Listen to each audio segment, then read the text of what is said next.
Today's topic is going to be about how we can streamline complex product sales with Mercura CPQ and BC.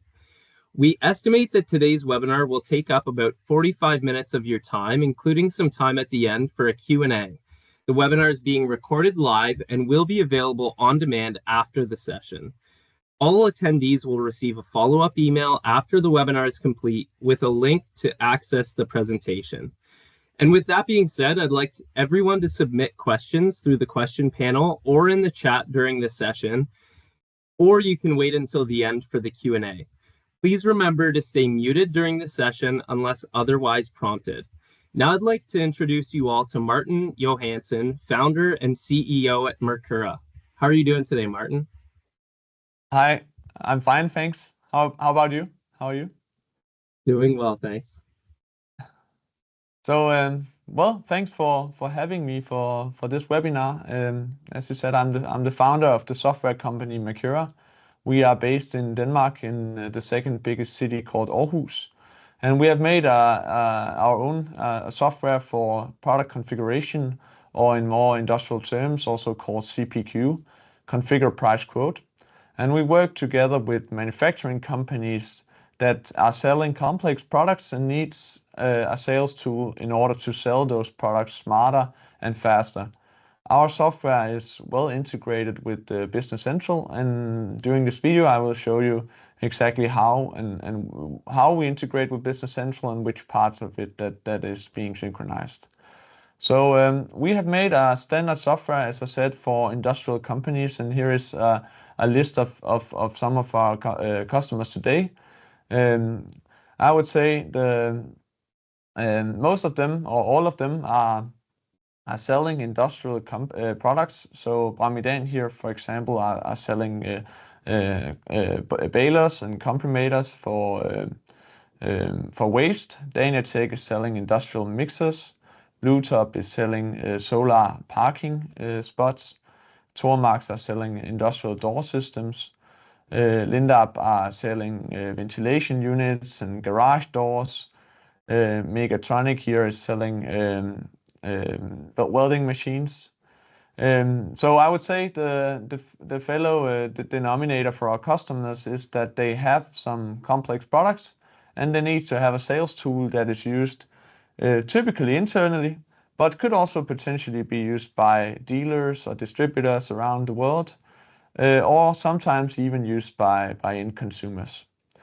So what I'm going to show you today is a demo of a publicly available configurator we have made for a Danish company called Airmaster. They sell decentralized ventilation units. And this is, as I said, a publicly available configurator. So this one is without pricing, but they have another tenant which is used internally and has prices, and they even have a third tenant for a specific dealer. But the way the software works is that people log into the configurator and then they choose exactly what type of product they want to configure. So for instance, I would like to configure this AM1000 unit here, and maybe I would like to add to the quote AM900H, and the AM1000 here is used for room type A, and the AM900H is used for room type B. And in my quote, I would like to add 2 of those and maybe 3 of the 900H. And then I press Start Configuration, and then I start getting into this guided selling flow. So there are a number of steps that I have to go through in this configuration process. The first one is called sound pressure levels. And for each of the options, I have the option to read a description about why to choose this specific option. I can add videos, I can add pictures, description, etc. Now I'll just go through the rest of the steps really quickly, but there are lots of rules and constraints lying in behind of this, and later I will show you exactly how we work with product configuration and constraints and how to set them up.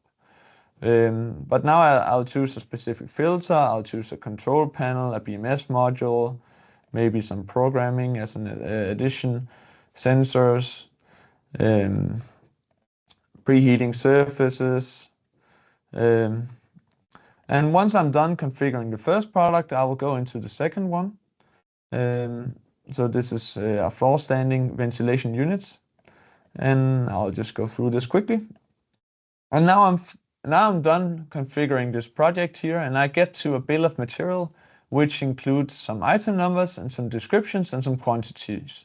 And typically it also includes the pricing information, both cost prices and sales prices, and even sometimes it can get to a customer specific price, and we can get to that from for example, Business Central. But I have a complete quotation overview here with the AM1000 unit with 2 of those and 3 of the AM900H. Then we have built a documentation area, so I can say whenever I make a quote for this project here, I would like to add a data sheet for the AM1000, and I would like to add a sales drawing. And maybe for the AM900H, I would like to add an installation guide. And then I can type some information about who is this customer, name, email, project name, company, job title, phone number, and they also typically sell something through tenders. So maybe it would be relevant to add something for project number and project name. And now I can generate a sales quote that in this case looks like this. So it has this front page here, a static front page that they have provided us. And then it puts in some dynamic information, a dynamic content, date, name, email, project number, typically 1 or 2 pages with marketing material for the company and their products. And then we get to the bill of material, which is completely dynamic. It changes based on every configuration. So it looks like this. And then typically the sales quotes include some terms of sale and delivery, and it has some sort of final or last page here. And after that, it merges all the content that I have said in the documentation area I would like to add to the quote. So it has a data sheet, it has a sales drawing, and it has this installation guidance. So if I should show you in the back of this, how do we work with product configuration? How can we set this up? And for this case, I have made a truck configurator, and I've made some rules and constraints here. So when you configure this truck, the first thing you have to go through is called basic configuration. And underneath basic configuration, you choose between a truck, 4 different truck models, X1, X2, X3, X4. And I've made some rules and constraints here. So the first rule I've made is that when you select the X1 model, then the engine type called 2.0 turbo diesel is not compatible, so it has to be hidden. So if I press X1, then you'll see that turbo diesel is now gone as an option. The next constraint that I've made is more like a parametric constraint. So I've said that if the estimated distance per year needed is larger than 50,000, let's say it's 64,000, and I have chosen electric drive, then it will give me a warning saying, well, electric engine or electric drive is probably not suitable for more than 60,000 a year. Our software can also do calculations, and I've made a fairly simple calculation here saying that for each 10,000 in average load carried in kilos, I need to have a rear axle. So if I type, let's say 10,500, then it will tell me that I need 2 now. And if we should look at the inside under the hood of the configurator, how we work with this, how we set it up, then all our customers gain an access to what we look at here, which is called the config panel. And it has a list and overview of all the configurations that have been made, all the quotation requests. And this is here that you can open an old configuration or an old quote that you have sent out and do small revisions of it, do a modification, and export a new sales quote. The most interesting part here is the module in the sidebar called configurator, which is where you build your own configurator. And then a configurator in our terms consists of 2 things. It consists of a form builder, which is where you set up all the content or all the steps that you have to go through in this configuration process. So for the truck here, the first step was called basic configuration. And underneath that, I had a select a truck model, which had the 4 options X1, X2, X3, X4. It has labels, descriptions, images, could also have 3D models, pricing information, and discount groups. And I'll get back to the pricing information, the discount groups, and some of this content, because this is also typically something we get from Business Central. But the first step here was to select a truck model. And after that, we had a step saying type your estimated distance per year, your driving distance needed. And this is a field of the type number. So because of that, it has a minimum value, a max value, it has a step, basically the incremental, and it has a default value. And here we can do many different types of steps, of things you have to go through in the flow. So the first one was the number, but we can also do text inputs.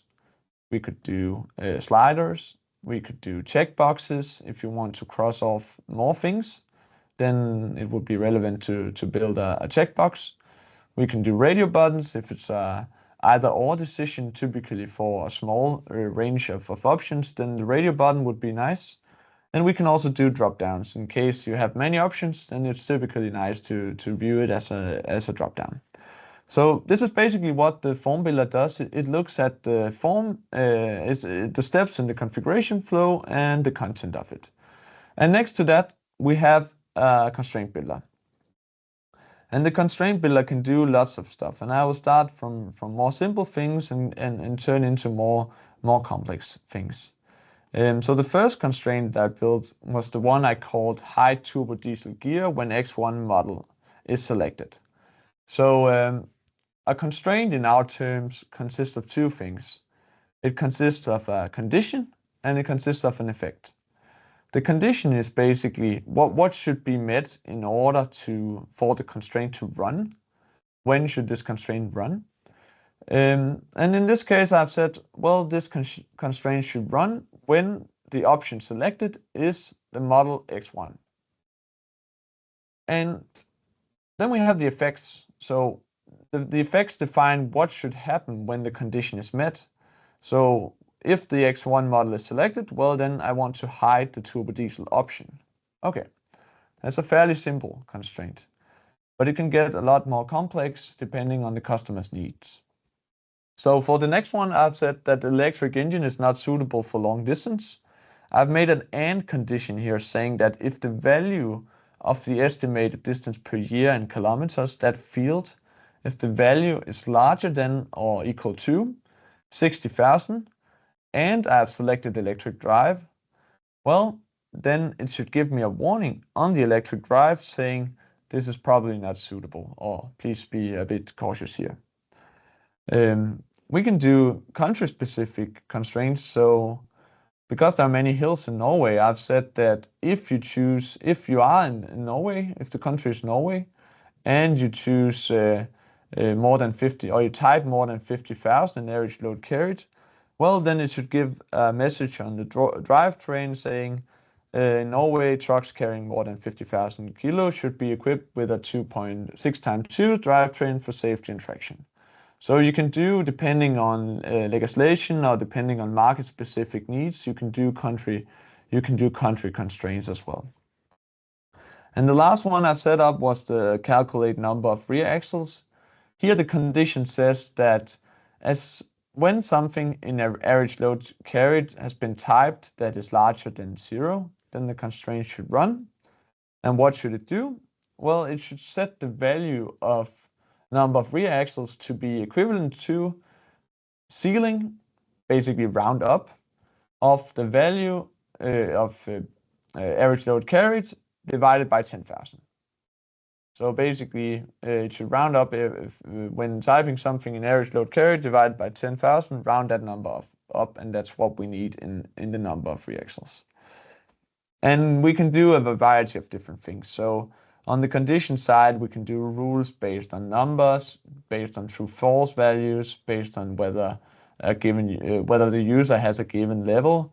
whether something has been selected, whether something has a given quantity, a given price, a given length of the word or the number, whether something X options have been selected, whether X options were available, whether at least one was selected, whether all was selected, whether you are in a specific country, whether you have a user or not.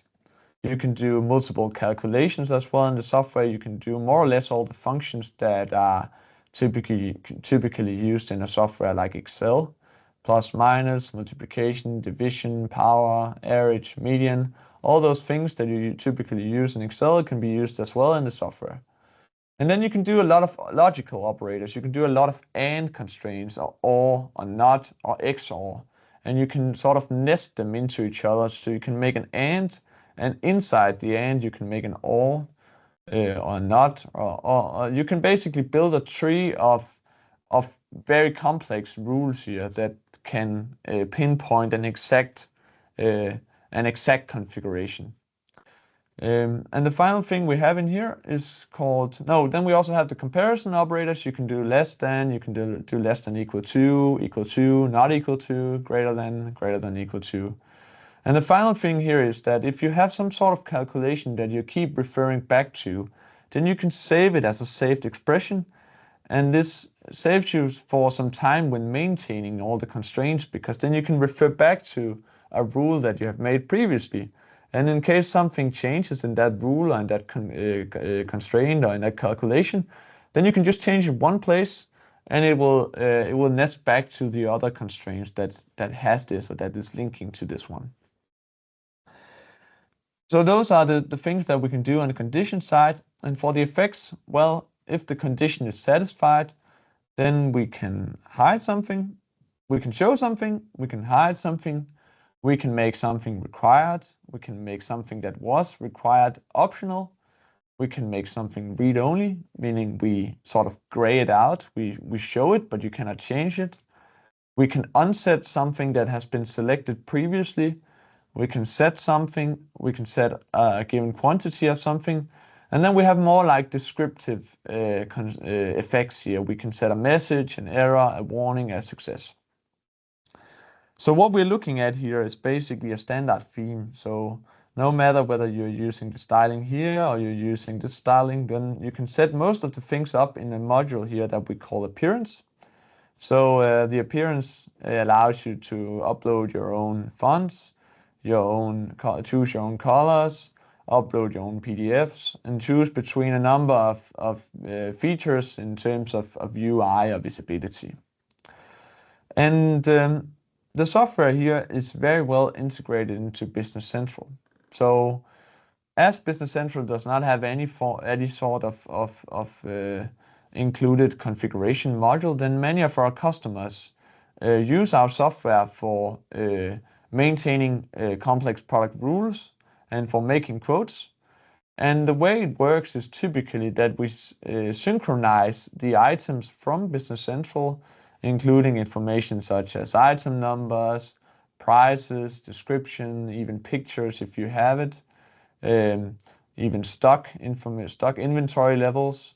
And we also import or synchronize customer-specific discounts in the configurator. We had this module over here in the form builder called discount groups. So for a given option, you can set a specific discount for an individual user, and those discounts can be synchronized as well from Business Central. So we get all this kind of master data here, and then our customer build the product logic inside our configurator. And when they make quotes, they also use our configuration software to generate some good looking quotes. And then we also post some information into Business Central. So when a quote has been submitted or been made, then we can, or even in our software has been marked as accepted, then we can post the bill of material into Business Central on the right customer with the right item numbers and the right pricing. And then you can, depending on whether it's a production order, a production BOM or assembly BOM, we can post it in the right way so that you can make or maintain all your invoicing and your routing and your stock levels inside Business Central. And this is basically a short introduction to the Mercura software and how we work. If you have any questions, please feel free to share them. Yeah, thanks. That was a great presentation, Martin. And I do have a few questions for you. So the very first question that I have here is, how long does a typical implementation of Mercura CPQ take for a company that already has Business Central? So it really depends on the number of products that they have and the complexity of the product constraints. We have some customers, they have been able to set up some of the things in the form builder and the constraint builder by themselves. But usually we look into implementation times spanning between 50 hours and maybe up to 100 hours in terms of setting up rules and constraints when the API integration with Business Central has been made. Beautiful. Another question here is, can we make both an internal configurator and a publicly available version? Yes, you can. So typically we make a completely new tenant for each use case. So for the Airmaster example, they have a tenant that is made for publicly available for end customers that can visit it. And then they have another tenant which is used only by internal salespeople. Both of them are being integrated with Business Central, so the data is flowing across the two tenants, but they are separated in terms of product logic and typically also pricing information. And sometimes we also see that some of our customers are building a more complex configurator used internally than what they provide to the end market. So they can also differ the rules across the tenants. Fantastic. And you were talking about pricing, and I actually have a question around pricing too, and that's, can Mercura handle product-specific pricing rules as well as regional pricing differences? Yes, so we have a full localization module in our software, meaning that you can set up all the languages you want and all the markets you want. We have basically imported the whole ISO list of currencies and countries and languages, and you're able to set up all the languages that you need and all the currencies that you need. So if I look into this truck model, I believe I had prices both in euro, sorry, for Denmark, and in Norwegian kroner for Norway. And we can have all the prices that you need for regional use cases. I have a question. So if my company sells through a dealer channel where my dealers need to get quotes, and the dealer's quote is not for themselves, but it's for their customer, how do you do that in Mercura? So some of our customers give an access for the dealer to the configurator. So the dealer can log in, and they can of course not access all the things inside the backend. They can access the front end, and they can make configurations in their own name, and they can only see their own prices. So we get the discounts that they have already in Business Central, and then they are able to on the last page in the request fields to say, I want to make a quote for this exact end customer, and fill out their information, and then generate a PDF that has all the information. So they can be able to set up the sales price inside the front end. I don't know if that answered your question. No, that's a good answer. If the customer comes back later and says, yeah, I want to order that truck.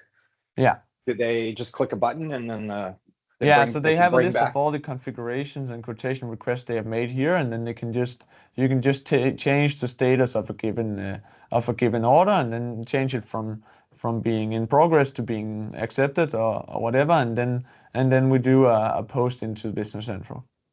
Okay, very good. Yep, that's all my questions. Thanks. That's amazing. And if that's all the questions for today, I'd like to thank everybody that came out.